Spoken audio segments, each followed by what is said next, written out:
Oke, terima kasih ya. Pada pagi hari ini kita ingin membahas yang judulnya menghadapi masalah, Bapak Ibu.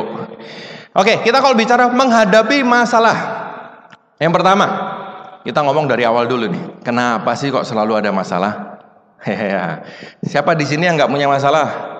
Masalah apapun lah, keuangan lah, keluarga lah, bisnis lah. Siapa yang di sini tidak punya masalah sama sekali? Ada? Iya, kenapa sih? Kenapa kok harus selalu ada masalah? Karena gini Bapak Ibu ya, masalah baru akan hilang setelah kita meninggal dunia Bapak Ibu. Ini satu hal yang Anda harus pahami, bahwa sampai kita meninggal nantinya, Anda akan terus mendapatkan masalah, kecil maupun besar. Itu Anda harus terima dulu. Jadi Anda kalau ngadapin masalah, tenang, cool aja men. Kalau nggak ada masalah, artinya segera cek denyut nadi masing-masing. Oke? Selama kita hidup selalu akan ada masalah. Cuman kalau saya selalu nyebutnya bukan masalah tapi tantangan. Ya nanti kita bahas. Ini itu suatu fakta. Sama seperti hukum gravitasi. Bolpen kalau Anda lempar pasti akan jatuh lagi. Sama seperti masalah juga. Masalah akan selalu datang kepada Anda. Saya tahu sebagian di sini mungkin lagi banyak masalah. Mabok, dari sorot matanya sudah kelihatan. Ya. Sebagian lagi di sini sedang on the fly, lagi cerah ceria, bergemilang cahaya bulan dan terbang, lagi enak banget lah, pokoknya disentil omset naiknya tinggi banget. Ada yang begitu? Kalau saya sih, yang lagi high, yang lagi naik banget, bagus, nikmatin, tapi selalu siapkan otot yang lebih kuat Bapak Ibu, karena akan ada masalah. Itulah melankolis ya, mikirnya udah jauh, tapi akan selalu ada. Kalau Anda nggak siap, begitu masalah datang, efek kerusakannya bisa besar sekali. Seorang petinju terkenal mengatakan, setiap kali saya mau bertanding, saya selalu berdoa. Tapi saya tidak pernah berdoa supaya tidak kena tonjokan. Saya selalu berdoa supaya kalau saya kena tonjokan, saya tetap berdiri. Kalaupun saya jatuh, saya berdoa semoga saya bisa bangkit lagi, Bapak Ibu. Nah, itulah yang harus kita lakukan. Jangan pernah berdoa Anda tidak punya masalah, karena artinya denyut nadi Anda sudah mulai hilang lama-lama. Tapi berdoalah semoga Anda punya otot yang kuat, sehingga masalah apapun Anda akan tetap berdiri. Kalaupun jatuh tidak apa-apa, tapi berdoalah semoga Anda bisa bangkit lagi. Dalam hidup saya Bapak Ibu, saya sudah pernah naik, sudah pernah jatuh di titik paling dalam hidup saya, dan sekarang naik luar biasa, panen raya. Dan saya akan sharingkan kepada Anda ya. Itu selalu terjadi, saya lihat. Ada teman saya yang dulu kelihatannya hidupnya enak, tiba-tiba sekarang duer. Dan saya lihat juga kenalan saya yang hidupnya susah sekali, sekarang tiba-tiba ngurus pabrik, sukses, produknya berhasil, wush. Akan selalu ada seperti itu. Jadi yang lagi enak, siapkan, naikkan level Anda. Jangan cuma duitnya aja yang naik. Di buku John C. Maxwell ada yang namanya hukum katup. Saya suka bilang ya, ada hukum katup sikap, ada hukum katup uang. Misalkan levelnya 0 sampai 10. Kalau level sikap Anda di 10, kebetulan duit Anda di 1. Misalkan anak pemulung, duit nggak punya, makan susah. Orangnya tapi baik betul, ya bagus lah. Tapi duitnya benar-benar nggak ada. Saya percaya sekali dari pengalaman hidup saya, bahwa kalau dia mempertahankan sikapnya, duitnya akan naik. Entah dari mana, itu rahasia Tuhan. Tapi duitnya akan naik. Dan kebalikan, bisa jadi the wrong man in the right place Bapak Ibu. Kebetulan ini anak orang kaya, pabriknya aja 1019 jumlahnya. Duitnya begitu banyaknya, sepertinya keturunan 40 pun nggak habis-habis. Tapi sikapnya luar biasa buruk Bapak Ibu. Ya, ngabisin duit lah, inilah itulah, orangnya juga jahat, culas, sombong lah, komplit lah pokoknya. Jadi level sikapnya 1, level duitnya 10. Saya juga percaya kalau dia tidak menaikkan level sikapnya, duitnya juga akan turun. Jadi yang nomor 1 harus dinaikkan adalah level sikapnya dulu. Artinya kalau dihubungkan dengan bisnis ini Bapak Ibu, kalau Anda menghadapi penolakan, kalau Anda menghadapi grup rontok, kalau Anda menghadapi kesusahan, masalah ini, masalah itu, artinya Anda sedang dilatih supaya level sikap Anda naik Bapak Ibu. Ya, terima aja, artinya bisnis Anda masih hidup. Kalau Anda punya downline yang setiap hari komplain sama Anda, sering nggak? Anda lihat bisnisnya hidup atau enggak? Biasanya sih hidup. Grup Anda yang nggak jalanin bisnis nggak pernah komplain juga kan? Nggak pernah jalan, ngapain komplain? Ada juga sih nggak jalan komplain, itu buang ke laut Bapak Ibu. Ada itu, tapi sedikit. Kebanyakan yang komplain memang karena jalan. Justru karena jalan ngadapin banyak masalah. It's okay, ya, karena masalah selalu ada selama kita hidup. Masalah di bisnis TNC akan selalu ada selama Anda membangun bisnis ini. Jadi siapkan mental Anda untuk menerimanya. Terus kenapa sih kok perlu ada masalah? Yang pertama adalah masalah adalah vitamin Bapak Ibu. Masalah akan membuat kita kuat, dan pembelajaran didapat pada saat masalah datang. Tahun 95 keluarga saya bangkrut total, hutang besar, dihina orang, rumah nggak punya, dilecehkan orang, dikejar-kejar penagih utang, komplit. Mau kabur nggak bisa, mau nangis percuma, mau bunuh diri takut masuk neraka. Waktu itu saya bertanya-tanya begitu banyaknya. Kata kitab suci agama apapun selalu dikatakan orang baik akan dilindungin Bapak Ibu. Menurut saya sih, menurut saya loh ya, keluarga kami ini baik-baik aja Bapak Ibu, ya. Ayah saya juga sering nolong orang lah, ibadahnya juga rajin lah. Kok tiba-tiba dibanting begitu dalamnya, begitu susahnya, begitu gelapnya, nggak ada jalan keluar. Ya, saya suka cerita waktu itu, waktu saya udah kerja, kalau saya nabung 10% sebulan, saya baru bisa bayar utang keluarga itu sampai mati hidup 6-7 kali Bapak Ibu. Jadi mati hidup, baru duitnya kekumpul bayar hutang Bapak Ibu. Jadi benar-benar jalan keluar seakan-akan waktu itu nggak kelihatan. Jadi waktu itu saya bertanya-tanya begitu, apalagi melankolis ya. Waktu itu saya begitu banyak bertanya-tanya, dan memang jawabannya sendiri baru keluar sekian tahun kemudian. Terutama setelah saya mulai menikmati hasil dari TNC, bahwa saya baru sadar saya bisa seperti ini karena saya pernah ngalamin itu Bapak Ibu. Jadi justru di saat kami sekeluarga terpuruk, itulah saat belajar yang paling banyak dalam hidup saya Bapak Ibu. Jadi pada saat Anda jatuh, pilihannya dua. Anda jadikan itu sesuatu kemalangan, sial, Anda cuman ngeluh doang, cuman memaki-maki, kadang menyalahkan Tuhan, kadang nyalain SBY, kadang nyalain jalan bolong di depan, kadang nyalain tukang sambel, Anda nyalain semua orang. Atau Anda kan menghadapinya dan Anda mengambil hikmahnya sehingga Anda siap untuk menjadi jauh lebih baik lagi, karena Anda menjadi lebih kuat dan Anda mendapatkan begitu banyak vitamin dari masalah yang Anda hadapin Bapak Ibu. Itu pilihannya, ya. Jadi masalah adalah vitamin buat Anda, masalah akan bikin Anda kuat, ya. Dan saya sudah meminjam salah satu foto leader Bapak Ibu untuk saya pajang di sini karena memang beliau kuat sekali Bapak Ibu, ya. Ya. Oke, ya, Anda tebak sendiri siapa, ya. Jadi it's okay, masalah selalu ada dan kita memang perlu untuk menghadapi masalah. Kalau Anda ingin naik level, ya, kemarin sudah dibahas. Kalau Anda pengen naik level harus ujian. Yang namanya ujian itu pasti capek, pasti kurang tidur, pasti deg-degan, lulus enggak, lulus enggak, selalu seperti itu. Tapi itulah saatnya untuk naik kelas, ya. Jadi kalau ada masalah syukurin aja. Berikutnya, masalah selalu ada. Nah sekarang ngapain sih, kenapa perlu Anda ngadepin masalah? Sebetulnya kita udah bahas, ya. Karena melewati masalah tersebut artinya kita naik kelas. Kalau naik kelas Bapak Ibu, Anda akan lebih kuat, Anda akan lebih dewasa, Anda akan lebih besar, sehingga masalah-masalah yang lain terlihat kecil. Setelah masalah tahun 95 di keluarga saya, masalah selalu ada datang. Tapi kalau perasaan saya, kayaknya dibanding yang itu nggak ada apa-apanya deh. Mau grup rontok keluar aja deh. Mau ada yang begini nolak aja deh. Soalnya dibanding yang dulu nggak ada apa-apanya Bapak Ibu. Jadi semakin dalam masalah yang Anda hadapin, bersyukurlah. Karena artinya Anda mungkin sudah mencapai titiknya. Orang kalau sudah mencapai titik terbawah, bisanya turun lagi atau naik Bapak Ibu? Nggak ada tempat lain. Hanya bisa naik dan terus lagi. Jadi nanti berikutnya Anda ngadapin masalah itu lebih enteng, ya, lebih santai. Kayak misalnya Anda pernah tanding melawan Mike Tyson Bapak Ibu, ya, melawan Mike Tyson zaman masih top dulu. Ya, Anda disentil tung aja jatuh mungkin. Setelah itu Anda kalah mungkin. Tapi setelah itu Anda tanding lagi melawan satpam sebelah Bapak Ibu. Ya tentu kerasa enteng sekali, kerasa lebih ringan. Artinya apa? Semakin dalam masalah Anda akan semakin kuat. Jadi syukurin aja. Itu pengalaman saya.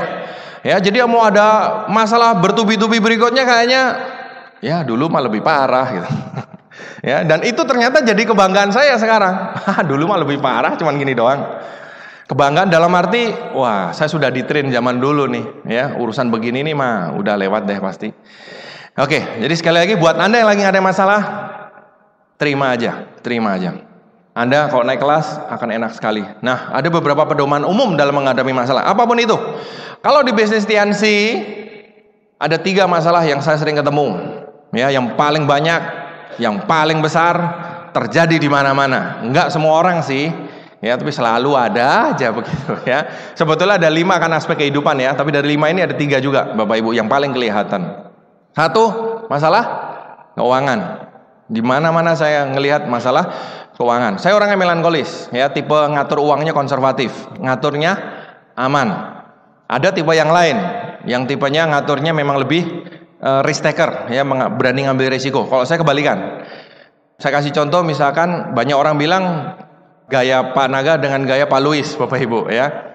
Kalau gaya Pak Louis, beliau tipenya tipe memang risk taker, beda tipe Bapak Ibu ya. Mana yang lebih bagus? Tergantung Anda tipe yang mana. Kalau tipe Pak Louis yang saya amatin adalah beliau mampunya segini, dia akan ngambil segini. Ini kita bicara secara umum. Karena saya udah berapa kali tanya, beliau cerita, saya orangnya kalau ngambil segini, berarti dia harus bayar segini, betul nggak? Nah, saya akan terdorong untuk menyelesaikan ini. Saya menjadi lebih semangat, lebih nafsu untuk mengejar lebih lanjut. Oke, bagus. Selama bisa mengikuti komitmennya. Nah, masalahnya banyak orang itu ngikutin Pak Louis, ininya doang, kerjanya enggak. Nah, itu yang repot. Pengennya sih naik Pak, tapi kerjanya enggak ngikutin. Lah, amburadul semuanya. Kalau saya tipenya kebalik, ini kita sedikit ngomong keuangan. Saya tipenya kebalik, saya disuruh seperti Pak Louis, nggak bisa tidur Bapak Ibu. Apalagi keluarga saya pernah utang 12 tahun, saya nggak bisa tidur. Saya tipenya tipe aman, bisanya di sini, saya hidupnya di sini. Tapi saya tetap maju, gitu. Saya juga ngejar diamond, ngejar director dan seterusnya. Nah, jeleknya tipe seperti saya adalah suka nyaman. Mampunya di sini, hidupnya di sini, selisihnya banyak. Ini mah ditabung, jadi tanah, jadi apa? Banyak Bapak Ibu. Tipe aman, ya. Tapi jeleknya karena nyaman, nggak maju-maju. Jadi PR seperti saya adalah gimana untuk majuin. Kalau PR yang tipe seperti Pak Louis, gimana Anda ngejar. Nah, Anda boleh pilih tipenya yang mana, Bapak Ibu. Dan saya sudah sering sekali melihat penghasilan tambah besar, hidupnya tambah gak karuan. Nah, kemarin Pak Gede Permai juga bagus sekali, bahwa uang harus mendatangkan kebahagiaan.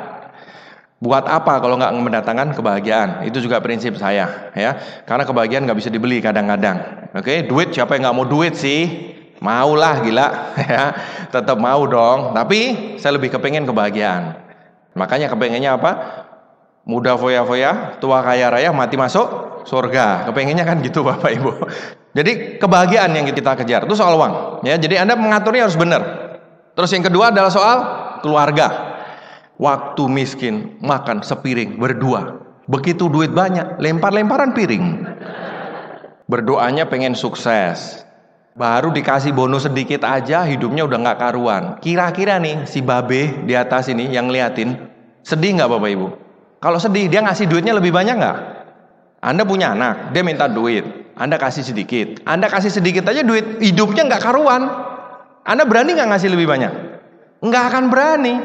Karena Anda tahu dikasih lebih banyak tambah nggak karuan, tambah gila. Ditahan, dikurangin bisa-bisa malah. Jadi apa? Anda tunjukkan dengan keadaan Anda yang sekarang pun Anda bisa hidup lebih bagus, lebih bahagia. Sehingga apa? Tuhan melihat akan memberikan lebih banyak lagi kepada Anda. Itu yang kedua, keluarga. Yang ketiga adalah hubungan. Ego.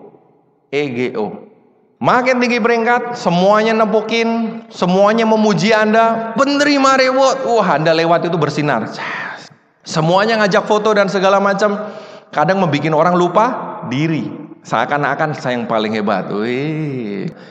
Saya paling hebat, saya paling luar biasa, saya tidak terkalahkan. Saya tunjuk batu jati emas, semuanya beres, semuanya saya sikat dan segala macam. It's okay, tapi kadang-kadang orang suka lupa. Nah, dari pengalaman sih, Pada saat kita mulai lupa, setannya mulai masuk. Diobrak-abrik lah itu semua. Kalau saya pribadi, saya sengaja menyimpan motor kenangan saya Bapak Ibu ya, Honda Prima tahun 89. Ya, itu untuk saya pribadi untuk mengingatkan bahwa saya dulu bukanlah siapa-siapa. Saya dulu adalah pekerja pabrik yang gajinya UMR naik sedikit Bapak Ibu. Dari kayak begitu aja bisa. Saya dulu sempat kepikir, kemarin saya habis dari Taiwan, ketemu dengan teman-teman kita di sana yang TKI, TKW dan segala macam. Saya dulu pun sempat kepikir untuk jadi TKI. Saya juga sempat kepikir mau jadi pelayan di kapal pesiar. Sempat mau daftar. Saya cek syaratnya harus ngambil D3. Kan saya bukan lulusan pariwisata, harus ngambil D3 pariwisata. Tapi saya baru sadar bahwa saya mabok laut Bapak Ibu. Ya, jadi kok saya jadi pelayan di kapal pesiar, mampus deh saya. Setahun balik tinggal nama itu. Jadi dulu saya kepikir, ya mungkin saya akan melakukan semua hal, yang penting halal. Ya, saya nggak mau disuruh ngerampok bank, suruh dagang narkoba, saya nggak mau. Ada yang teman saya nawarin, gimana jual narkoba katanya. Cuman ngoplos, jadi dikasih barangnya, saya suruh ngoplos dicampur apa, jadi dikasihnya sekaleng, jadinya banyak sekali dijual, laris. Waduh, urusannya panjang begitu, nggak mau deh saya. Nah itu untuk sedikit saya pribadi ya, untuk mengingatkan. Kenapa sih? Karena saya pengennya suksesnya tahan lama Bapak Ibu, nggak cuma sukses sebentar terus hilang. Ya pernah sukses, kan menyedihkan. Kebayang nggak sudah tua ngumpulin cucunya, ngumpulin gitu. Cucu, kakekmu ini dulu sebetulnya pernah sukses. Kan menyedihkan sekali gitu loh. Mencicipi sebentar dan hilang, tidak kembali lagi Bapak Ibu. Sayangnya banyak yang seperti itu. From zero to hero to zero Bapak Ibu. Lah kan terus ngapain dulunya from hero to zero? Kan berjuang itu kan susah. Capek kan? Ditolak orang kan capek. Anda presentasi ke sana kemari kehujanan, kena petir, itu kan capek. Ada yang kena petir ya? Sudah sampai atas, ngapain sih aneh-aneh sehingga turun lagi, babak belur lagi? Ya tapi itu kenyataan selama 12 tahun saya di bisnis ini itu kelihatan gitu loh. Aduh. Tapi ya kembali, kan kita nggak bisa apa-apa. Orang itu hidup dia kok gitu loh. Hidup adalah pilihan. Tapi satu pilihan efeknya bisa besar sekali Bapak Ibu bedanya. Bumi sama langit. Yang saya sering ketemu masalah ya adalah soal hubungan. Upline dolen ribut, dia dulu diajak ngomong gampang, sekarang gengsinya men.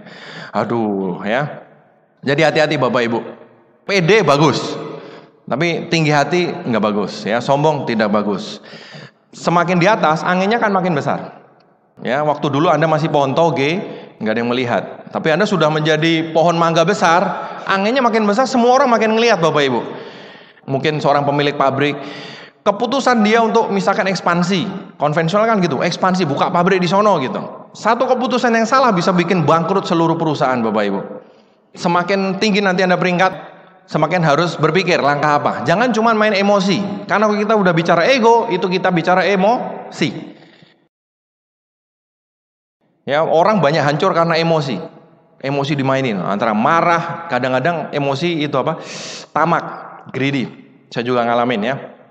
Nanti saya ceritain lebih banyak. Tapi intinya itu 3 hal, soal keuangan, soal keluarga, soal hubungan.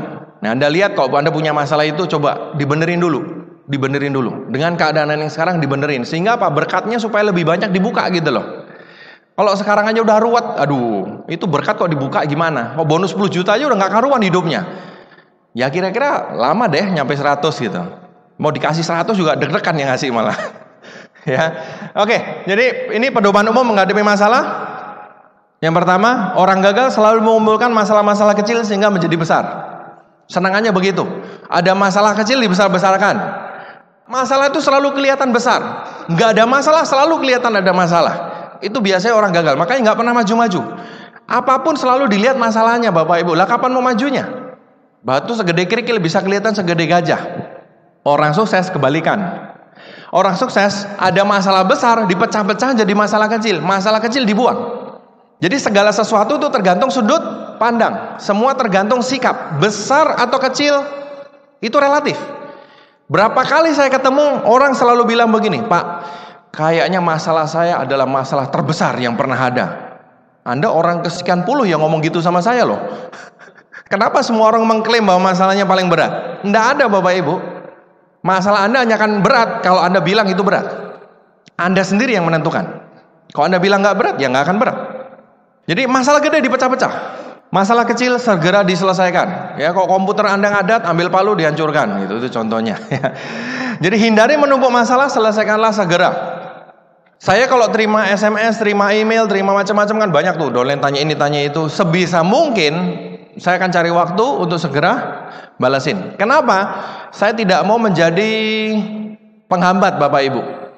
Ada grup nanya, kalau saya nggak jawab, mungkin dia masih nunggu jawabannya. Kalau dia masih nunggu, bisnisnya berhenti. Buat saya rugi. Kenapa nggak saya jawab sebentar? Dengan saya jawab sebentar, dia dapat jawabannya, dia jalan. Kadang-kadang saya jawab lewat apply-nya supaya terjadi duplikasi. Jadi masalah-masalah kecil beresin semua, bersihin semua. Jangan ditumpuk, terutama yang sangun-sangun. Itu bukan ditumpuk, lupa soalnya. Ya, bukan ditumpuk tapi kelupaan Bapak Ibu ya. Kalau kelupaan Anda bisa catat di HP atau gimana. Pokoknya masalah kecil kalau bisa beresin dulu. Yang nggak bisa selesai, ya udah diterima aja. Mau gimana lagi? Beresin sehingga cepat selesai masalah, sehingga kita bisa maju ke depan.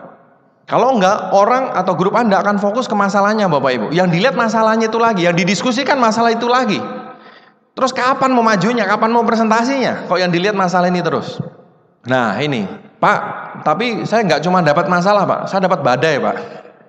Nah kadang-kadang terjadi Bapak Ibu ya. Masalahnya segitu besarnya, datang dengan petir menyambar-nyambar, langit gelap gulita, bumi gonjang-ganjing, ya langit kelap-kelip, datang menghajar Anda habis-habisan. Kadang-kadang itu terjadi. Itu apa namanya? Mau naik sekolah Bapak Ibu. Ya, kalau ujian biasa itu dari kelas 4 ke kelas 5, kelas 5 ke kelas 6. Kalau ujian besar itu Eptanas. Sekarang apa namanya? UN, namanya UN. Tapi intinya kalau badai datang, apa yang harus dilakukan? Nah ini pengalaman saya Bapak Ibu. Dalam hidup saya ada beberapa kali badai sudah singgah. Ya saya sedikit sharingkan pada Anda, karena ya paling tidak saya masih hidup Bapak Ibu. Ya, jadi selamat-selamat aja sampai sekarang. Nah saya sharingkan kepada Anda karena ya cepat atau lambat saya lihat Anda pasti ngalamin. Saya bukan mendoakan sih, tapi kayaknya pasti ngalamin kok. Semua mesti ngalamin. Semua leader di depan ini pasti ngalamin. Kelihatannya aja enggak cengar-cengir Bapak Ibu. Tapi sebetulnya di belakang itu sudah ototnya kuat-kuat semua. Mau yang gede seperti Pak Ulung atau seperti Pak Asibuan, itu kok dilihat ototnya, apalagi Pak Rizky Bapak Ibu. Jadi ototnya udah kuat-kuat semua ngadepin masalah Bapak Ibu. Ya, dan di antara Anda semua, saya yakin-yakinnya yang punya masalah terbanyak adalah semua leader yang ada di depan ini. Tapi karena mereka masalahnya paling banyak, penghasilannya tentu juga paling besar, passive income-nya juga paling besar, asetnya juga paling besar Bapak Ibu. Jadi ya adil deh. Justru kalau Anda sekarang lagi ngadepin masalah yang begini begitu, terima. Itu buat latihan supaya ototnya gede. Jangan karbitan Bapak Ibu. Karbitan itu zret, hilang ya. Nanti cuman pernah terkenal doang. Jangan cuman pernah terkenal Bapak Ibu. Waktu Anda sukses, sukseslah dengan matang. Ya, Anda presentasi harus ngelewatin, ditinggal orang, ditinggal tidur, udah ngalamin belum? Ditinggal pergi, udah belum? Diusir udah belum? Digigit anjing udah belum? Ya makanya jangan presentasi anjing Bapak Ibu, yang dipresentasi orang. Ya. Ceritanya kan beda-beda. Itulah menariknya bisnis ini. Ceritanya beda-beda. Saya sudah 12 tahun di bisnis ini. Dan kemarin ke Taiwan, bantuin grup di Taiwan Bapak Ibu, itu aja saya mendapat pengalaman baru. Presentasi pakai telepon. Nggak ada orangnya. Ngomong sama HP depan saya laptop Bapak Ibu. Lucu banget. Jadi teleponnya tuh di konferensi ratusan orang. Kok bisa begitu? Saya juga bingung. Ya, jadi di konferensi ratusan orang, ada MC-nya juga. Mari kita sambut Bapak Nangga Soekara, orangnya mana gitu. Nggak ada. Jadi saya ngoceh sendiri. Jadi Bapak Ibu mengenai aset begini-begini, ada bintang 3, kebayang nggak jelasin bintang 3, sponsor bintang 3 nggak pakai gambar. Ya, jadi sedikit harus improvisasi. Tapi itu pengalaman baru, kebayang nggak? Saya sudah 12-13 tahun, hampir 13 tahun di bisnis ini, selalu dapat pengalaman baru, menarik. Makanya Anda semua akan punya pengalaman masing-masing. Oleh karena itu, kita semua menunggu Anda untuk melewati tantangan Anda, sehingga Anda sharing di depan di VS. Ceritanya soalnya asik-asik pasti. Nggak akan ada yang ceritanya, ya saya kemarin presentasi, join semua, ya saya sekarang go lion, saya juga bingung kok bisa go lion. Nggak ada Bapak Ibu. Pasti ceritanya penuh dengan struggle, penuh dengan perjuangan, ya penuh dengan itu yang membuat menarik. Itu yang bikin menarik. Jadi cerita Anda itu menarik. Semakin pahit yang Anda makan, semakin menarik. Sama seperti zaman dulu di ospek. Masuk kuliah di ospek dulu, di pelonco dulu. Apa sekarang namanya? Orientasi. Namanya gonta-ganti sama aja sih sebetulnya. Ya, digojlok gitu loh. Kalau zaman saya dulu, waktu ngalamin di ospek itu Bapak Ibu, di pelonco itu, sebel nggak yang pernah ngalamin ini? Sebel kan? Dulu yang brutal-brutal Bapak Ibu, disuruh makan kertas, disuruh squat jump, disuruh nulis 1000 alasan kenapa masuk ke Unpar katanya. 1000 alasan. Kebayang nggak? Aduh, karena WC-nya wangi, karena gedungnya bagus. Itu aja udah 100 masih kurang Bapak Ibu. Ini semua dimainin kan? Suruh digundul lah, disuruh ini, disuruh itu. Waktu ngalaminya sebel nggak? Sebel banget. Ya seniornya bentak-bentak lagi. Tapi setelah lewat, Anda kalau lagi reuni, apalagi sama universitas lain, Anda sharing-sharing cerita, kan pasti kejem-kejeman, betul nggak?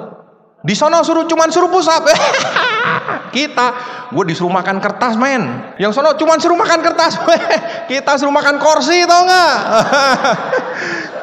Semakin pahit Bapak Ibu, semakin asik diceritakan. Itulah yang harus Anda ceritakan di VS. Nah, yang paling menyedihkan adalah berakit-rakit ke hulu, mati kemudian Bapak Ibu. Sudah ngalaminya pahit, di tengah jalan menyerah. Ya dapatnya jelek terus Bapak Ibu. Nggak pernah nikmatin asiknya gitu loh. Ya jangan, Anda sudah berjuang, sudah ada capeknya, sudah ngadepin masalahnya. Jangan sia-sia itu masalah. Seperti saya dulu 12 tahun bangkrut segala macam, jangan sia-sia gitu loh. Masalahnya jangan sia-sia, cuman hilang lewat gitu aja, jangan. Tapi pastikan jadi Anda lebih kuat. Ya, sehingga Anda bisa lebih sukses lagi, lebih sukses lagi. Oke, kembali ke soal badai Bapak Ibu. Badai datang, apa yang Anda salah lakukan? Ya, badainya begitu besar, Anda sampai tergoyang-goyang. Kalau dalam hidup saya mungkin berapa kali ya. Ya salah yang badai paling besar memang keluarga. Apalagi waktu itu saya merasa, loh saya kan gak ikut apa-apa, saya kan lagi kuliah. Kenapa tiba-tiba keluarga bangkrut semua? Nah, ini pedoman Bapak Ibu ya. Bagi terutama yang sudah punya anak, apa yang Anda lakukan itu efeknya ke sekeluarga. Anda yang sudah punya istri, sudah punya suami, apapun yang Anda lakukan itu efeknya ke pasangan Anda. Anda yang sudah punya anak, apapun yang Anda lakukan efeknya ke keluarga Anda. Artinya apa? Lakukan yang terbaik. Jangan egois ya. Sudah punya pasukan ini. Oke? Nah, waktu badai datang itu buat saya pribadi itu badai terbesar ya, dan untuk pulihnya pun 12 tahun Bapak Ibu ya. Kalau di film kan gampang, 12 tahun kemudian gitu kan. Ngalaminya itu loh. Ya. Ngalaminya itu loh. Aduh. Kadang-kadang saya memang nggak kuat Bapak Ibu ya. Kakak saya kan ada di Solo. Yang di Solo yang lebih banyak kena kakak saya. Maksudnya wah kena begitu badai besar di sana. Saya lebih milih kabur Bapak Ibu ya. Saya di Bandung aja supaya pikiran saya fresh. Coba pikiran fresh bisa cari duit, bisa ngelunasin itu utang gitu ya, beda pendekatan. Oke, ya intinya puji Tuhan tahun 2007 ya, 2007 semua utang keluarga kita bisa bayar lunas ya, berkat bisnis Tiansi ya. Dan sekarang nanti dari Jogja saya mau pulang ke Solo ya, kalau kita jalan-jalan di Solo kepalanya sudah bisa tegak lagi ya. Kalau dulu kan nunduk terus, banyak utang Bapak Ibu, nunduk terus. Ya sekarang sudah bisa santai. Oke, kalau badai datang apa harus dilakukan? Langkah pertama, selalu langkah paling penting dan selalu paling susah untuk dilakukan ya. Buat saya pribadi, ini sharing saya pada saat badai datang pada Anda. Mungkin buat Anda sekarang yang lagi matahari bersinar cerah, enggak apa-apa. Ya, Anda ambil ilmunya aja sehingga nanti pada saat badai datang Anda sudah siap. Kalau sekarang Anda lagi ngadepin badai, Anda bisa terapkan ini akan membantu sekali. Langkah pertama, ini yang paling berat, Anda harus bisa menerima. Yang paling susah adalah untuk menerima bahwa kami sedang bangkrut. Zaman saya dulu itu yang paling susah. Paling susah. Saya lihat grup, ada yang grupnya lagi acak-acakan. Tapi saya tanya, grup lagi acak-acakan, sekarang omset berapa? Jangan Pak, malu loh. Kok malu loh? Kalau ngakuin aja nggak berani Bapak Ibu, gimana mau maju? Ngerti maksudnya? Kenapa banyak orang kaya begitu bangkrut gantung diri? Karena dia nggak siap untuk tidak kaya Bapak Ibu. Kalau saya, ini saya pribadi ya, saya mau diajak makan kaki 5 warungan bisa, makan di hotel bintang 5 yang sekali makan 500.000 1 juta juga bisa. Saya milih seperti itu. Oke, jadi nomor 1, nerima. Anda harus terima dulu masalahnya. Kalau keadaan Anda begitu beratnya, Anda harus terima. Memang keadaannya lagi seperti itu. Zaman saya sekeluarga dulu bangkrut, mau gimana lagi? Nggak ada caranya kan? Harus saya terima. Pahit, menyedihkan. tapi harus saya terima. Nah, nerima itu bukan cuma omongan Bapak Ibu. Terima harus di dalam. Memang saya lagi keadaannya seperti ini. Harus terima dulu. Karena selama Anda masih menolak, nggak mau. Banyak kan misalkan sudah bangkrut, gaya hidupnya masih begitu hebohnya. Ya nggak akan lama, ujung-ujungnya hancur juga. Tapi kalau dia bisa menerima, mungkin dia bisa cepat memperbaiki. Sehingga tidak perlu jatuh lebih dalam lagi. Nah yang saya lihat, orang udah jatuh nggak bisa nerima.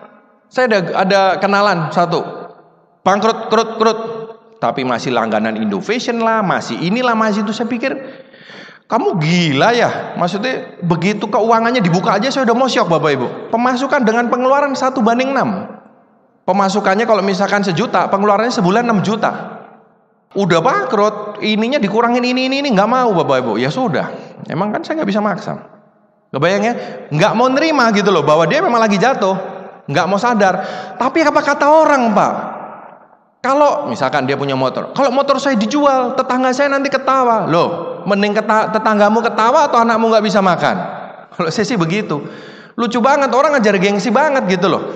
Ada sebuah kalimat mutiara yang bagus sekali Bapak Ibu. Dalam hidup ini, Anda hanya punya 2 pilihan.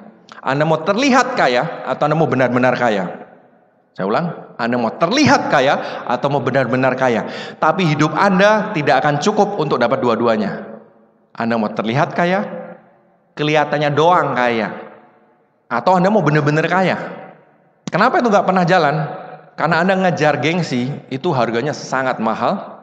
Dan memang terbukti nggak pernah berhasil sampai sekarang Bapak Ibu. Anda sukses di TNC, Anda bangun bisnis Anda, aset Anda jadi, Anda gold line, Anda diamond, nggak usah disuruh gengsi sendiri Bapak Ibu. Makanya saya suka kadang-kadang heran upland downland. Dulu waktu miskin, akur, ya kemana-mana bareng, wah saling bahu membahu membangun bisnis. Baru juga naik bintang 5, bintang 6 udah ribut. Gue kan lebih hebat dari lu, jangan macam-macam. Lu yang satu juga nggak mau kalah. Loh, gue lebih jagoan. Loh, gimana sih kok jago-jagoan? Ngapain adu mulut gitu, Bapak Ibu? Mending buktikan dengan prestasi. Buktikan dengan prestasi, nggak ada gunanya siapa yang lebih hebat, siapa yang buat apa gitu loh. Buat apa? Toh cepat atau lambat orang tahu kok siapa yang lebih hebat. Jadi nomor 1, kembali ke sini, terima dulu. Ada masalah apapun, terima dulu. Selama Anda nggak bisa terima, selama Anda menolak, itu kan dari dalam. Selama Anda menolak, seluruh badan Anda bereaksinya salah.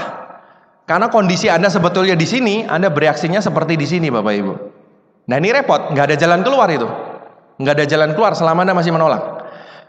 Tapi Pak, pahit sekali, terima aja, telan aja. Ya, saya suka cerita, saya dulu waktu keluarga bangkrut, mau apa? Mau nangis? Mau ngamuk? Mau apa gitu loh. Nggak ada lagi, hanya bisa terima. Dibilang pasrah, ya terpaksa pasrah Bapak Ibu. Tapi pasrah bukan dalam arti pasif loh ya. Diterima untuk maju. Nangkap ya, bukan cuma ya sudahlah, apapun yang terjadi terjadilah lah. Kegilis kereta lah gitu. Jangan, terima hanya untuk dalam, supaya di dalam ini Anda dingin Bapak Ibu. Supaya di dalam ini Anda tenang. Lebih bisa terima. Memang sih pasti bergejolak, saya jamin. Pasti di sini akan bergejolak terus itu. Tapi Anda akan lebih enak kalau Anda mulai belajar menerima keadaan Anda sekarang. Terima dulu. Memang keadaannya kayak gini terus mau apa gitu loh. Mau diapain? Mau dibunuhin satu-satu? Mau pindah kota? Ada yang kalau kena masalah pindah kota Bapak Ibu. Pindah negara sekalian. Saya waktu itu pernah konsultasi dengan pastor saya kan Katolik Bapak Ibu ya. Waktu itu saya kena masalah berat juga. Saya ngobrol. Saya pengen pindah aja dari Bandung deh. Dia bilang satu hal yang bagus sekali. Loh, kamu mau pindah kemanapun percuma. Kenapa? Karena masalah sebetulnya ada di dalam.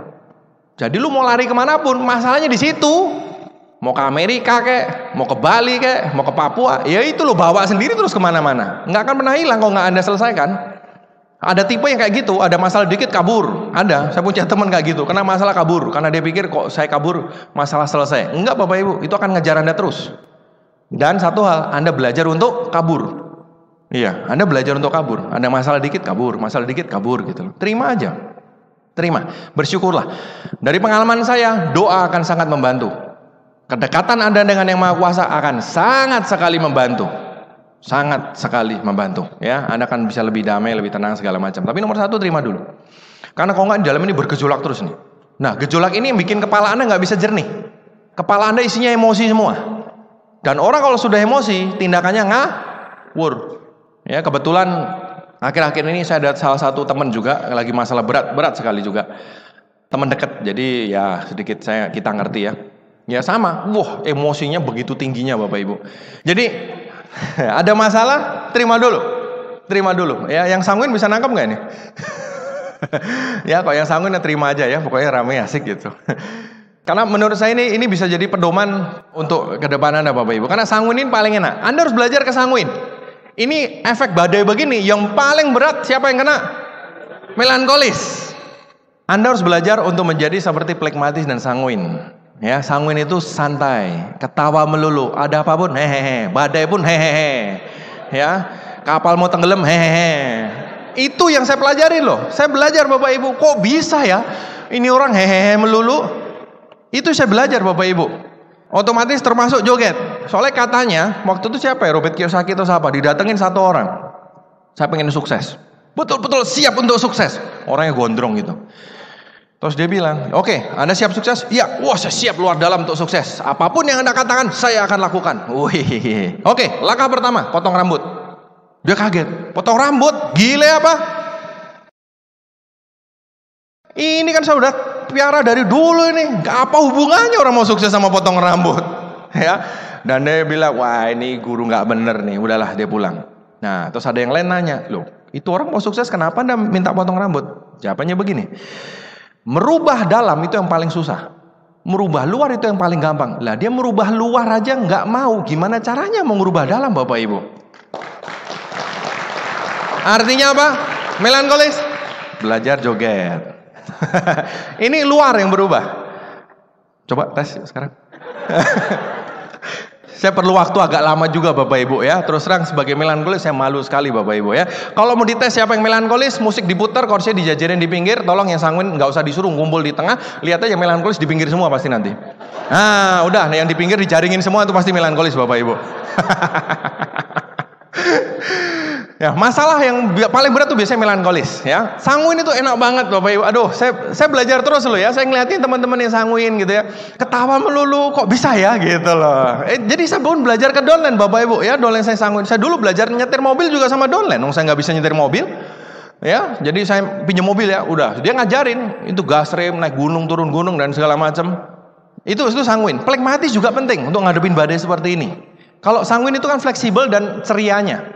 Kalau flegmatis itu nerimanya biasanya. Flegmatis kan diapa-apain nerimo Bapak Ibu. Ya ditendang nerimo, dipukul nerimo, teh atau kopi terserah. Apapun dikasih ho gitu loh. Jeleknya memang untuk maju kadang-kadang susah. Ya karena apa-apa nerimo aja, susah nerimo, sukses juga nerimo. Ya, melarat juga nerimo, apa-apa nerimo pokoknya. Apa-apa diterima. Ya, majunya kan susah. Tapi satu poin penting dari flegmatis. Dia ada masalah pun, itu kayaknya damai, aman, tentram gitu lah. Kok bisa ya? Saya juga ngamatin gitu. Ini orang flegmatis kok bisa ya? Ada badai begini kok senyum ya, santai aja. Kok bisa ya? Apa ilmunya ini? Itu saya pelajarin Bapak Ibu. Itu yang harus dipelajarin buat para melankolisers. Buat para melankolisers. Soalnya melankolis itu sekali masuk, itu kadang untuk buangnya lama Bapak Ibu. Ya, kalau koleris beda ya. Badai apapun diterjang semua Bapak Ibu. Badainya dimaki-maki malahan. Itu kan koleris. Badai datang dilawan habis-habisan gitu. Kalau melankolis itu kadang-kadang sekali masuk gitu ya, itu keluarnya susah sekali. Saya sudah sadar saya melankolis, sudah sadar suka kadang-kadang masuk, sudah diblokin Bapak Ibu, sudah belajar sanguin kan, masuk set, iya, masuk tarik keluar, buang. Tapi kadang-kadang tarik nggak mau Bapak Ibu, 3 hari nggak bisa tidur. Melankolis, mau berubah juga cetakannya melankolis Bapak Ibu. Ya apa boleh buat itu harus saya terima, saya orang yang melankolis, tapi saya belajar terus. Gimana ya supaya bisa ngadepinnya? Ya nerimanya ini loh ya. Jadi belajarlah untuk para melankolis, belajarlah untuk flegmatis dan juga sanguin. Waktu ngadapin masalah tuh selalu santai dan bisa gerak maju gitu. Makanya 4 sifat itu sebetulnya bagus-bagus semua. Anda ambil positifnya semua. Oke, jadi terima. Dan ingat bahwa akan ada anugerah yang besar sekali di balik ini semua Bapak Ibu. Itu nomor satu, terima. Dengan terima Anda akan lebih aman di sini, dibantu dengan doa, mungkin meditasi. Saya nggak biasa meditasi sih, meditasi pegel semua baru sebentar. Kalau nggak begitu ketiduran biasanya. Ya, tapi apapun metode Anda, cobalah terima. Ya, dan terima itu kan di sini dan di sini. Dengan Anda bisa terima, Anda bisa berpikir jernih. Itu dulu. Ya, selama Anda masih nolak, nggak mau terima, Anda nggak akan bisa maju, karena Anda masih terikat dengan masalah itu, dengan badai itu. Dengan Anda terima, lebih aman, baru Anda bisa maju ke step berikutnya. Ya, jadi nomor satu, terima dulu. Pak, tapi kemarin saya salah langkah Pak, babak belur habis-habisan. Ya sudah, terima aja. Karena dengan Anda menerima, kita bisa memperbaiki. Kalau orang nggak bisa nerima, udah hancur-hancuran ditinggal Bapak Ibu. Lebih hancur-hancuran lagi kan? Orang salah biasa. Saya selalu begitu, orang salah biasa. Siapa di sini nggak pernah salah Bapak Ibu? Nggak ada. Orang salah biasa, yang penting jangan diterusin kan gitu. Saya selalu pedomannya apapun begitu. Yang penting jangan diterusin. Selama masih niatnya baik, diajak ngomong bisa, ayo kita maju bareng-bareng kan begitu. Terima dulu supaya Anda nyaman. Nah, kalau sudah nerima atau kadang-kadang berbarengan ya, karena kadang-kadang ini yang paling berat. Proses nerimanya ini lama. Keluarga bangkrut saya itu proses nerimanya tahunan Bapak Ibu. Saya terus mencari-cari, kenapa ini? Kok dibikin babak belurnya kebangetan gitu loh. Keluarga kita turun dikit masih oke, tapi ini dibantengnya kok kebangetan gitu loh. Sampai benar-benar hancur, cur. Terus ini gimana? Saya sempat banyak sekali mempertanyakan ini, itu, dan segala macam. Melankolis apalagi ya. Tapi setelah bisa nerima sekian tahun, lebih aman untuk melakukan langkah kedua. Langkah kedua apa? Kalau Anda sudah terima, yang kedua adalah cari pemecahan terbaik dari kondisi yang ada. Pak, lagi hancur-hancuran. Ya sudah, emang keadaannya kan kayak gitu. Dari keadaan seperti itu, coba pikirin, apa langkah terbaik yang bisa dilakukan? Wah, sebetulnya Pak, kalau keadaannya nggak seperti ini, jangan ngomong begitu. Keadaannya sudah seperti itu kok. Diterima aja. Emang udah gitu. Kayak dulu kita keluarga bangkrut, ya sudah terima aja bangkrut, mau apa men? Kok ada orang bilang, bangkrut banyak utang, apakah saya marah? Saya pernah di SMS loh. Dasar lu ngomong aja, hutang bayar dulu. Mau ngamuk, ngapain? Emang banyak utang, betul nggak? Makanya saya suka heran. Si A ngutangin si B. Si A nagih si B-nya marah. Loh kok bisa ya? Buat saya nggak masuk akal. Yang utang siapa, yang marah siapa? Bener kan? Ya buat yang utang, kalau Anda utang begitu kecil aja Anda nggak ada niat bayar, gimana Anda mau sukses kan gitu? Dari keadaan yang ada, cari pemecahan terbaik. Jadi Anda terima dulu, keadaannya memang seperti ini. Pak, grup saya lagi hancur berantakan. Oke, ya sudah keadaannya kayak gini. Mana yang tersisa? Gambar grup. Oh, malu Pak. Lu kok malu? Mau maju nggak? Jangan malu, gambar yang ada. Gambar Pak. Bulat. Udah Pak. Hah? Tinggal ini? Iya Pak. Oh, masih satu lagi Pak. Bulat. Udah Pak. Ini pun setengah-setengah. Oke. Dari sini kita baru bisa bicara ke depannya gimana. Lah kalau gambar aja enggak, terus gimana? Terima dulu dong. Kalau saya ya, bukan berarti kita nerima terus nggak ngapa-ngapain, enggak. Justru ini kita terima mau maju. Tapi kalian nggak akan bisa maju kok nggak bisa nerima. Oke, keadaannya kayak apa? Kayak gini, blak. Oke. Nah, sekarang dari keadaan seperti ini, cuma 3 orang nih, apa yang bisa kita lakukan untuk maju? Cari pemecahan terbaik. Apa yang harus dilakukan? Kita mau bikin VS di kota ini. Lu 3an mau bikin VS.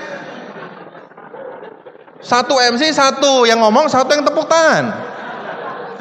Nggak, itu contoh. Jadi mending lihat keadaannya, disesuaikan dengan keadaan yang ada. Seberapapun hancur Anda, tetap pikirin, pasti ada jalan keluar. Itu pedoman saya ngadepin masalah. Pasti ada jalan keluar. Pikirin, apa yang bisa dilakukan dengan keadaan Anda sekarang. Kembali ke saya waktu keluarga bangkrut dulu. Keluarga bangkrut, duit nggak punya, bisa ngelanjutin kuliah aja udah syukur, dibantu saudara. Apa yang bisa saya lakukan? Saya harus terima dulu. Saya terima memang keluarga kita bangkrut. So what? Lu mau menghina kita? Ya terima yang banyak utang. Mau ngamuk? Percuma, utang nggak lunas.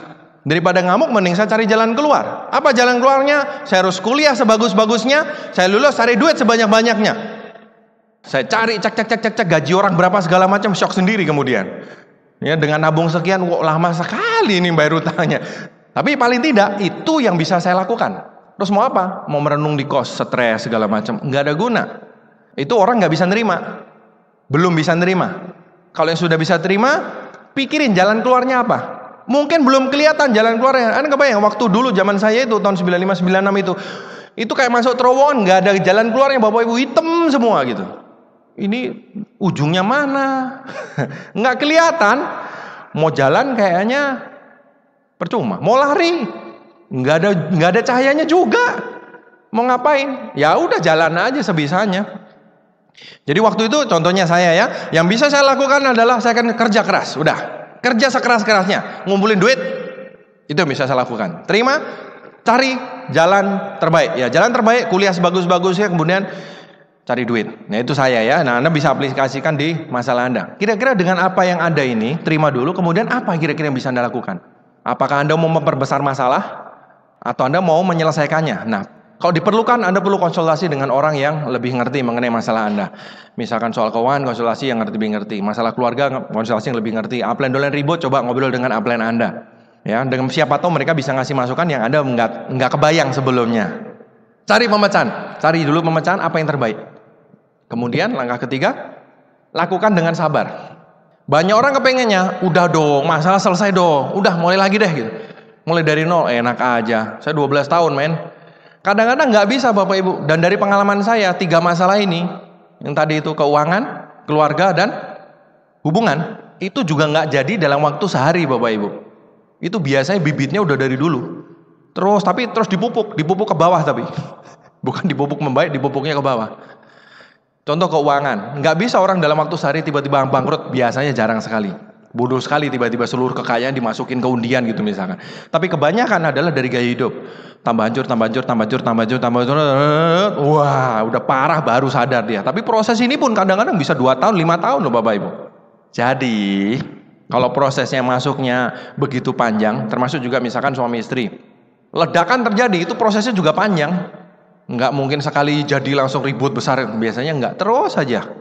Jadi kadang-kadang untuk memperbaikinya juga perlu waktu, sabar. Ya saya aja 12 tahun tahan Bapak Ibu masih hidup kok.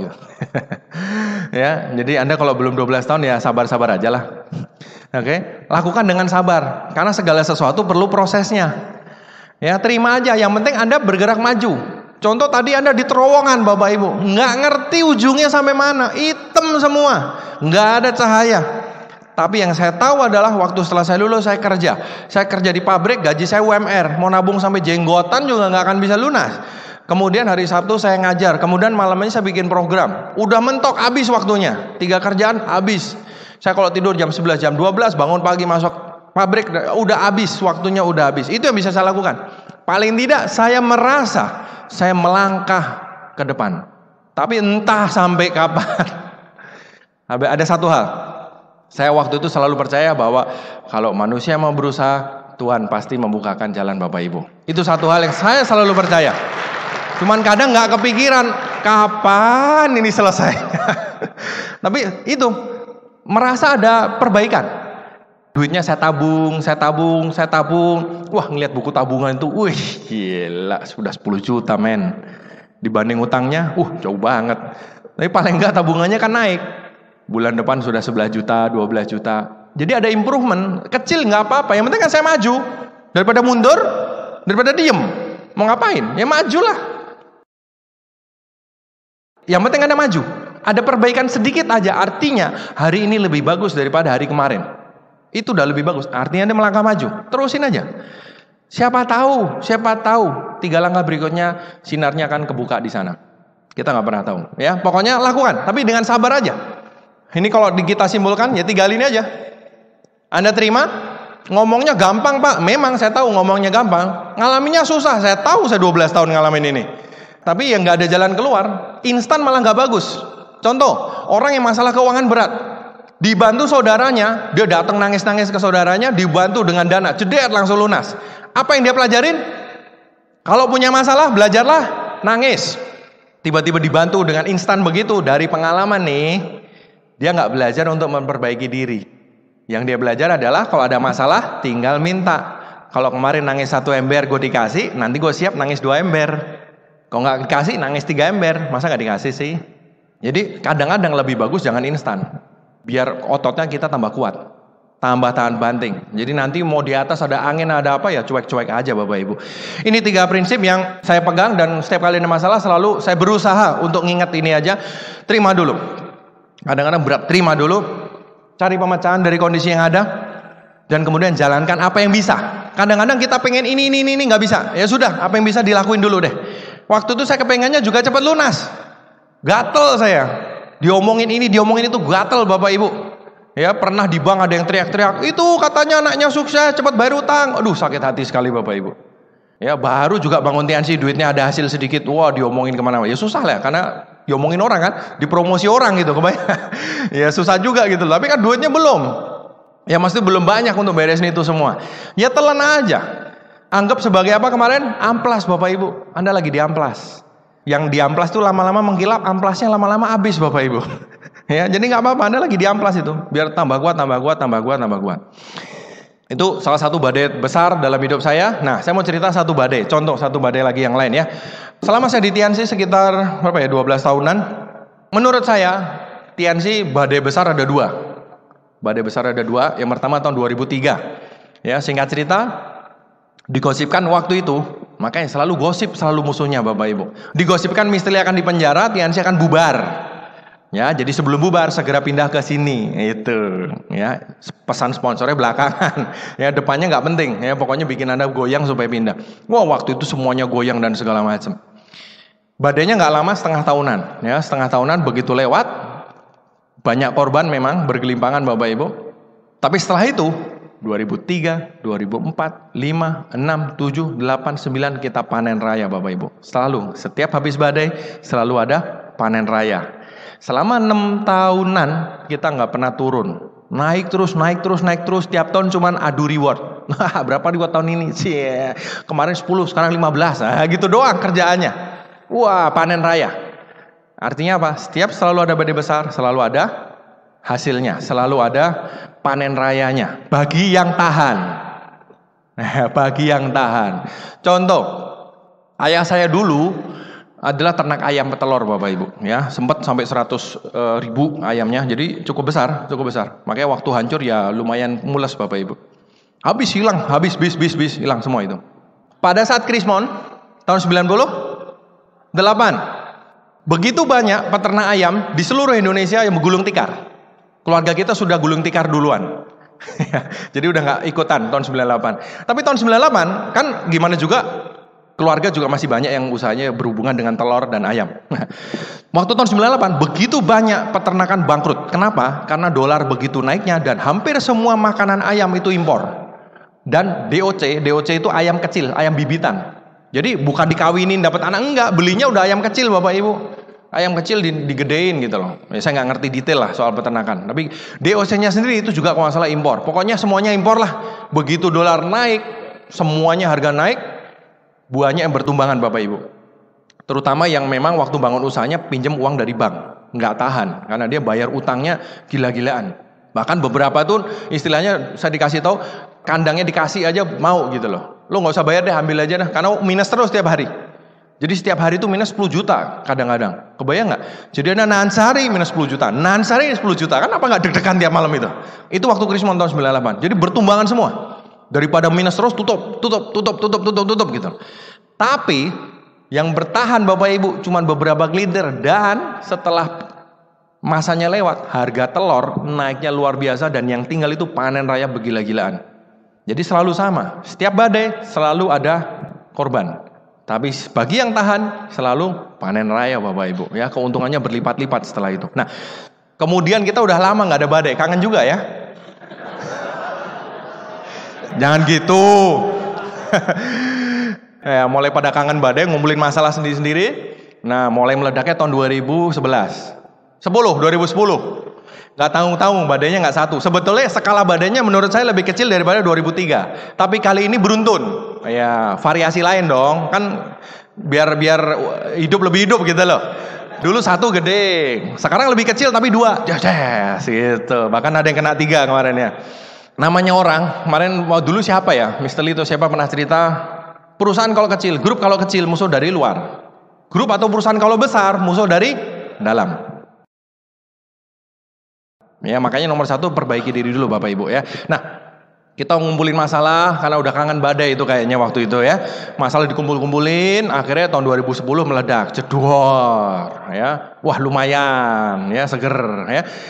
Dipikir lewat 2011 bom gede lagi, ceduer, asik. Kan kapalnya jadi naik turun kan, wih, asik Bapak Ibu ya. Beberapa leader terkenal beberapa memutuskan pindah ya. Mereka sebar BBM, ceduer. Kami pindah, bikin kacau, semua digosipin pindah. Katanya Mr. Lee bikin perusahaan baru, TNC mau ditutup, semua mau dipindah ke perusahaan baru ya, gosipnya begitu. Pokoknya gosipnya beda-beda Bapak Ibu ya. Kita nggak tahu nanti badai berikutnya gosipnya apa ya. Tunggu ya gosip berikutnya. Yang saya heran orang kena lagi gitu loh. Digosipin di mana-mana, begitu besarnya. Dan kebetulan saya sendiri, saya dan grup kena dua-duanya juga. Ya, cuman biar adil, yang satu kenanya waktu tahun 2010 kenanya kaki yang ini, tahun 2011 kenanya kaki yang ini gitu. Biar komplit dong. Ya, biar komplit, biar rata gitu loh ya. Cuman ya untungnya yang kena kaki gajahnya Bapak Ibu. Maksudnya nggak semua, kalau semua aduh bisa gila ini. Ya, yang kena kaki gajahnya, kaki gede-gede saya kena, satu kena 2010, satu kena 2011. Ceduer gitu. Waktu itu keadaan begitu parah sekali, nggak pernah ada yang duga bahwa begitu ekstrimnya keadaan Bapak Ibu ya. Ini cerita kerasa banget Bapak Ibu, kerasa banget. Apalagi waktu itu beberapa kan kayak saya baru beli tanah, des gitu. Terpaksa dengan sedih hati, nggak ada yang ngira turunnya begitu ekstrim, jedet gitu. Saya harus jual tanah saya Bapak Ibu, rugi hampir 1 M. Ya deng gitu, hilang.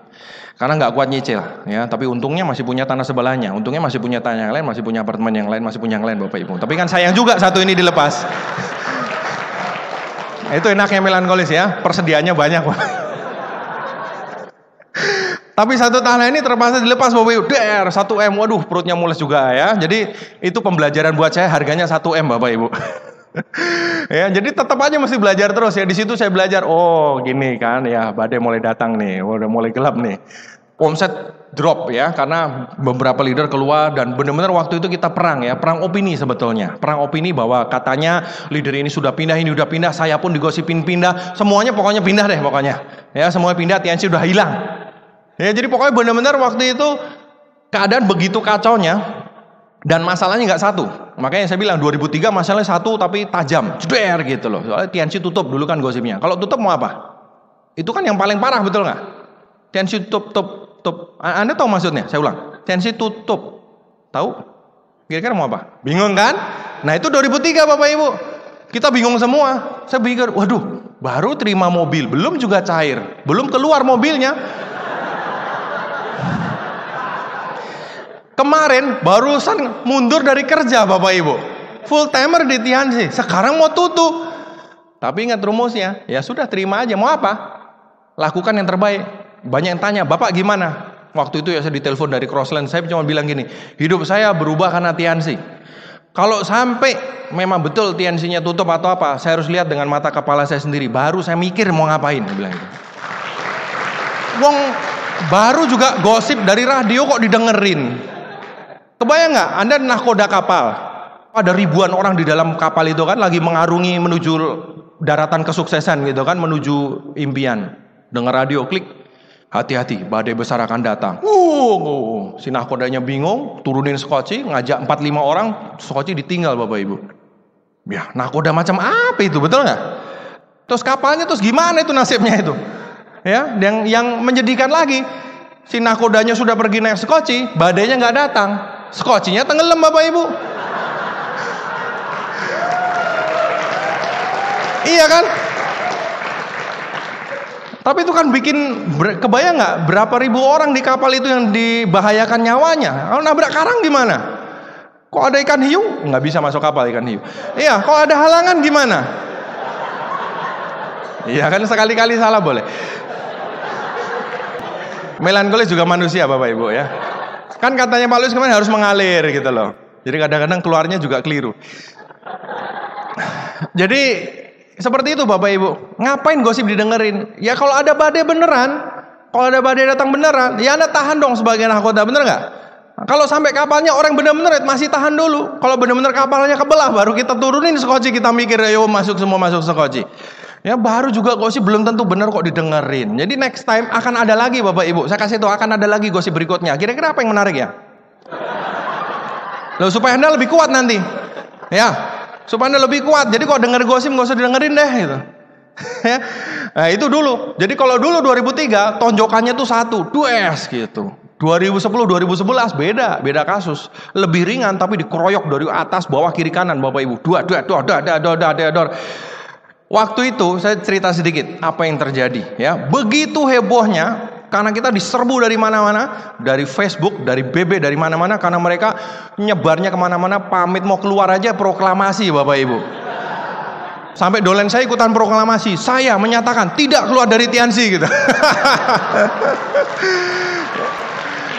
Aduh, parah betul gitu ya. Wah, waktu itu pokoknya dihebohkan. Tujuannya gini, secara psikologi, semua pindah. Kalau lu nggak pindah, lu ketinggalan.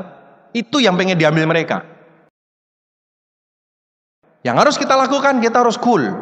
Lu kalau godain orang, godain anak kecil, Anda kalau godain anak kecil, ini gitu. Anak kecilnya makin gini-gini, Anda makin seneng kan?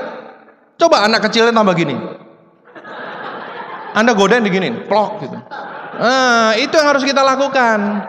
Jadi ada masalah, ada godaan, cool aja. Karena mereka kurang ajar Bapak Ibu. Jadi waktu itu benar-benar kita ini pengalaman saya pribadi ya.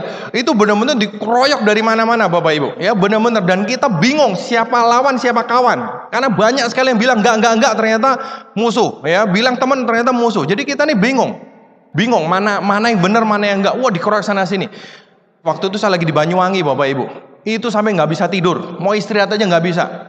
Baru mau tidur ditelepon dari Sukabumi, Pak kita diserbu upline ini gimana? Katanya Tianxi mau bubar, betul nggak? Saya jelasin lagi setengah jam sejam. Udah selesai. Baru mau masuk kring dari Aceh. Ini mana? Baru mau selesai kring lagi dari Bali, dari Mataram, dari Kalimantan, dari Manado, dari mana gile. Soalnya hampir ada, sedikit cerita, hampir ada sekitar 20 titik upline-nya hilang semua langsung ke saya Bapak Ibu. Dari satu kaki ini. Kebayang nggak? Masih mending kalau ngurusinnya bantunya Silver Lion, Gold Lion, Bronze Lion. Lah ini ada bintang 5. Masih baru imut-imut keluar. Upline-nya bilang Tianxi mau hancur, dia nggak terima, cari telepon saya. Telepon segala macam. Jadi yang komplain ini bawah Bapak Ibu. Jadi saya diminta oleh grup untuk bantu. Banyak orang bilang, wah Pak Naga itu ke bawah untuk ngobrak-ngabrik menjelekkan nama kami. Loh bukan menjelekkan, itu yang minta grupmu sendiri tahu. Yang nggak terima tuh dolennya, yang ngamuk-ngamuk. Ini banyak ini yang waktu dulu telepon saya di sini. Ya. Jadi benar-benar dikeroyok Bapak Ibu. Waduh, telepon. Wah, harus jelasin. Saya sampai mikir apa saya rekam aja ya, keluarin netpi gitu kan, dengerin masing-masing sana. Terus apa? Saya akhirnya keliling Indonesia. Ya, ada mungkin hampir 2-3 bulan saya keliling Indonesia. Semuanya saya datengin karena waktu itu perang opini. Buat saya kalau lampu udah merah nggak bisa cuma lewat telepon Bapak Ibu. Karena itu udah lampu merah. Karena ini perang Bapak Ibu. Mereka juga gerilya kemana-mana. Ngomong Tianxi mau bubar, mau gini. Saya harus masuk untuk ngasih tahu kebalikannya. Nah soal mereka nanti mau gimana urusan mereka. Tugas saya jelasin. Udah kan? Mereka mau percaya mana? Silakan. Bahkan saya diadu kadang-kadang. Saya ditelepon sama bintang 5. Pak kata si ini gini. Saya bilang, oh enggak. Itu yang benar tuh gini. Ya udah. Dia ke sana. Kata Pak Naga gini. Dijawablah sama sana, betul nggak? Gini. Dia telepon saya lagi. Loh, Pak, tapi jawabannya katanya gini. Itu bolak-balik sama 3-4 kali. Terakhir saya bilang terserah kamu percaya mana deh. Lah kok dicari masalahnya selalu ada, betul nggak? Karena tujuan mereka cuma mau jelekin Tianxi, titik. Jelekin Tianxi, lu pindah titik. Hanya itu doang. Jelekin Tianxi nggak penting, pokoknya lu pindah gitu loh. Akhirnya saya bilang terserah kamu deh. Anda mau pilih yang percaya saya atau percaya dia? Waktu yang akan menentukan. Tapi saya kasih tahu fakta-faktanya begini. Akhirnya dia milih ke sana. Ya sekarang skotnya tenggelam beneran Bapak Ibu. Ya itu kan pilihan ya. Tapi maksudnya benar-benar waktu itu dikeroyok Bapak Ibu. Anda dari mana-mana, masalahnya kompleks. Begitu banyaknya, berapa hari saya nggak bisa tidur, tanya istri saya itu. Jadi nggak cuma cerep gitu ya, tapi cep. Ini mana yang mau dikeluarin duluan gitu. Wah bener-bener diserbu. Pernah kayak orang tinju Bapak Ibu, tinju lagi double cover digebukin dari sono sini itu loh. Ya nggak bisa apa-apa, hanya bisa mundur. Ya waktu itu saya pikir, wah 2003 udah lewat, masalah gede dulu keluarga udah. Kira-kira masalah apa lagi ya beneran ini? Ini kelas berat juga ini. Ada adedor. Terima. Terima, saya terima. Oke, masalahnya begini. Siapa yang keluar? Silahkan. Saya nggak mau musuhan, itu keputusan Anda, hidup adalah pilihan. Ya, kita pernah berusaha kerja sama bareng, Anda milih keluar, ya sudah. Cuman saya minta jelas, Anda mau di sini atau keluar? Yang keluar, ya udah silahkan. Yang mau di sini siapa? Saya kerja dengan yang mau. Terima dulu. Keadaannya kayak gini, omset turun, bonus otomatis pasti turun. Apa boleh buat? Ya mau gimana lagi? Tanah saya nggak bisa pertahankan, lepas satu, masih banyak yang lain. Tapi sayang sebetulnya. Ya sudah, hilang 1 M ya sudah. Itu kan berdasarkan keadaan kan? Mau apa lagi gitu loh. Terima dulu, saya terima dulu. Kedua, oke, sekarang keadaannya kayak gini. Apa yang bisa saya lakukan? Keliling Indonesia. Akhirnya keliling. Pekanbaru lah, Manado, Medan, wah semuanya lah. Sebisa saya. Beberapa ketinggalan diobrak-abrik habis ada. Ya beberapa kota, terutama yang saya agak nggak terlalu kenal memang ya, habis segala macam. Ya nggak apa-apa, buat saya itu hidup adalah pilihan. Anda mau di TNC karena pilihan Anda. Hari ini sekarang juga kalau Anda nggak mau, Anda keluarkan boleh. Siapa yang mau megangin? Kan nggak ada paksaan gitu loh, ya nggak? Ya sama, buat saya ya udah mau keluar itu kan saya minta yang jelas gitu loh. Jangan bikin heboh. Ya sebetulnya heboh itu kan pengen bawa bekal Bapak Ibu. Kenapa nggak mau ngaku di awal? Karena mereka pengen bawa bekal. Waktu ke sana bawa bekalnya banyak gitu loh. Tapi kan bawahnya teriak-teriak ini. Soalnya atasnya masuk. Ada yang mau, ada yang enggak. Yang enggak mau ini kan teriak-teriak karena diserbu kan. Nah, serbuan paling berat itu kalau dari upline. Karena sudah diedifikasi dipakai untuk ngancurin. Makanya yang bisa nyelamatin siapa? Upline atasnya lagi. Turun, segera turun. Ya, itu nanti kalau ada ngadepin badai Bapak Ibu ya, segera turun. Itu yang saya lakukan. Jadi saya terima apa yang harus saya lakukan, saya lakukan. Ya sudah, cari pemecahan. Pemecahannya apa? Segera bikin jadwal. Seret. Saya kontak. Ini. Bikin gambar jaringan. Ini masih ada sampai sekarang nih. Si ini hilang, ini mecah 2, ini hilang, ini mecah 2, hilang. Oke, berarti ini di mana kotanya? Ini di mana? Ini di mana? Ini di mana? Ini dekat bisa digabungin kotanya. Oke, saya ke situ, kumpulin leadernya, saya akan ceritakan versi saya. Mereka boleh punya versi, saya juga punya versi. Anda dengerin dua-duanya, Anda pilih yang mana. Saya selalu begitu. Itu yang saya lakukan, ya. Jadi bikin jadwal segala macam. Ketiga, lakukan dengan sabar. Ya sudah, saya lakukan. Dang deng dong, dang deng dong, dang deng dong, dang deng dong. Ya, digebuk-gebuk, benyok, apa segala macam. Apa yang terjadi Bapak Ibu? Selepas badainya lewat, puing-puing berserakan. Ya, banyak yang bertumbangan. Kadang-kadang saya lihatin itu sedih Bapak Ibu. Ya, ada yang bilang, "Pak, ini bonus saya jatuh, Pak." Ada yang bilang, "Omset saya turun, Pak." Aduh, sedih juga Bapak Ibu. Tapi mau apa? Terima. Kita habis perang besar. Tapi kita menang. Ya. Kita menang, masih berdiri kok. Kalau babak belur itu biasalah, namanya juga habis perang. Emang Anda tinju nggak boleh kena pukul? Nggak mungkin dong. Ya, petinju itu kan paling keren menangnya kalau habis bobok bunyok gitu kan? Iya kan? Coba tanding tinju kayak Mike Tyson, musuhnya baru maju ditonjok, dok jatuh menang, gitu kan kurang keren. Tapi pertarungan yang paling luar biasa selalu kalau bahkan dia ronde 5 sempat jatuh duluan. Tapi dia bisa membalikkan keadaan, ronde 11 menjatuhkan musuh-musuh yang nggak bisa bangun lagi. Woi, itu yang paling keren Bapak Ibu. Ya, bonyok-bonyok gitu kan, matiin nutup satu. Waktu menangnya keren, perjuangannya ada. Nah, kurang lebih sama. Terima dulu, waktu itu saya terima. Emang ini berantakan semua. Terima dulu. Ya sudah, keadaannya kayak gini. Pikirin apa cara terbaik. Ya udah, apa yang bisa kita lakukan? Kita meeting leader, apa yang bisa dilakukan? Ya, ingat doa akan membantu Anda sekali Bapak Ibu ya. Terus kemudian lakukan dengan sabar. Ya, kita bangun-bangun dengan yang ada. Yang nggak ada mau diapain udah. Itu terakhir kan badainya lewat tahun 2011 ya. 2011 ya. 2012 bersih-bersih Bapak Ibu.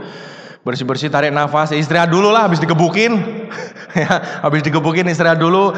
Ya, kita tetap maju digebukin dan segala macam. 2013 datang Bapak Ibu. Ya, 2013 datang, puncaknya waktu kemarin awal tahun ya, ada konferensi. Setelah konferensi, Mr. Lee umumkan beberapa hal, ya, ada reward-reward baru lah, ada success tip dan segala macam. Omset mulai naik lagi. Rumus yang ada adalah semakin besar badai, semakin besar panen. Asal Anda tahan, ya, asal Anda naik kelas, ya, naik, nyampe bulan Juni Bapak Ibu. Juni kemarin, saya lihat, wah, Juni adalah bonus tertinggi saya selama TNC Bapak Ibu.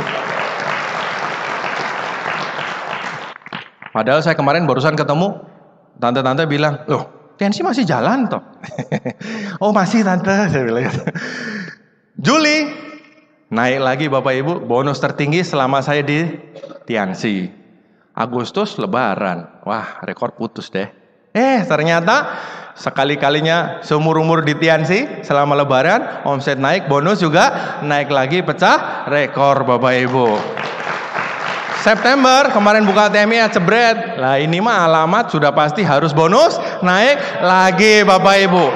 12 tahun kita di Tiansi, bonus bisa pecah rekor. Saat itu mah telepon dari mana-mana, Pak. Akhirnya saya tembus 100 juta Pak. Yeay. Ada yang telepon, Pak, bonus saya pecah rekor selama saya di Tiansi. Aduh, matahari cerah ceria sudah kembali Bapak Ibu ya. Jadi itu sekali lagi membuktikan badai besar separah apapun Anda, tahan aja Bapak Ibu, terima aja. Ini ada anugerah yang besar yang lagi disiapkan, nggak tahu apa. Ya, tebak-tebakan aja apa ini yang lagi disiapin ini ya. Anda jalanin aja, banyak doa, terima, cari jalan keluar. Anda jalankan dengan sabar dan siap-siap. Ini baru tahun pertama Bapak Ibu. Dulu 2003 masalah besar, 2004 sampai 2009 panen. Sekarang ini baru tahun pertama. Ya, kita berdoa aja semoga panennya berlanjut sampai belakang ya, sampai terus nggak tahu sampai kapan. Tapi intinya siap-siap Bapak Ibu kalau ada badai datang dengan gosip yang terbaru setajam silet ya. Anda harus siap mental. Oke. Tapi kadang-kadang ada yang benar-benar, Pak, saya nggak kuat Pak. Saya nggak kuat Pak. Ini badainya terlalu besar. Badainya terlalu besar. Ya, Anda berdoa aja Bapak Ibu dan selalu ingat bahwa badai pasti berlalu Bapak Ibu. Ya, selama Anda ingat lagu ini, cepat atau lambat matahari akan bersinar, ya. Matahari akan bersinar dan Anda akan panen raya dan Anda akan bersyukur luar biasa bahwa Anda bertahan di badai yang begitu ganasnya, dan itu akan jadi bekal Anda Bapak Ibu, cerita luar biasa Anda dalam berjuang dengan